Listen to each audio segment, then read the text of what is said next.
Magandang tanghali mga kalando. Ngayon ay magluluto tayo ng frozen salmon sa air fryer para po sa ating pananghalian. Yan po, nag-preheat po ako ng air fryer. Shoutout po pala sa aking kumpare na nagbigay ng air fryer na si paring Jay. Salamat pare. Yan po, tiyanig ko ang air fryer kung malinis. At ito po ang mga ingredients na gagamitin. Frozen salmon, ginisa mix, garlic powder, pink Himalayan salt o kahit ano pong option nyo ng asin, black pepper, at lalagyan. Ayan po, maglalagay ako dito ng chicken oil. Ginawa ko po yan, chicken oil. Meron po akong video nyan kung paano gawin ng chicken oil. Maglalagay na po tayo ng gisa mix. At after po ng ginisa mix ay ang garlic powder.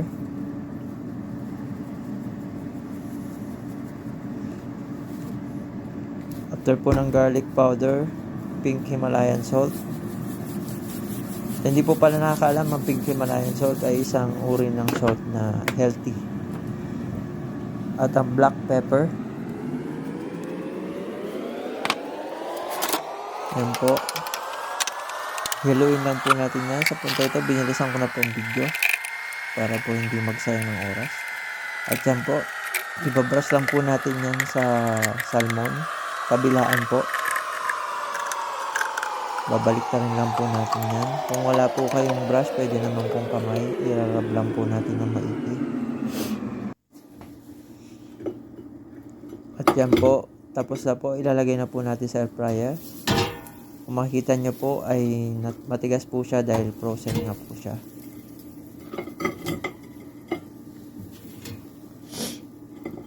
Yan po.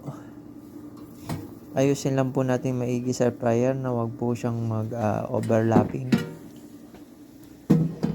Papasok na po natin yan at timeran. 370. At yan po, makalipas ang ilang oras, yan po siya.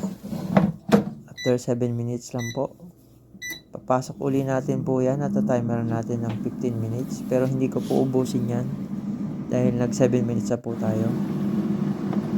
So, mga another 8 minutes na lang po. At yan po, makalipas ng ilang minuto, yan na po siya. Pwede na po natin siyang hanguin at ilagay sa platito or i-plating. Kukuha lang po ako ng flat na sandok yan para po hindi po siya masira. Dadahan-dahanin po natin siya. Yan po, ilalagay natin sa platito. Dahan-dahan. Yan po. Kutkurinan lang po natin ang ilalim para hindi masira yung balat. At yan po ang ating pangatlong salmon. Kukunin na po natin at ilalagay uli sa platito. Ang ating pang-apat.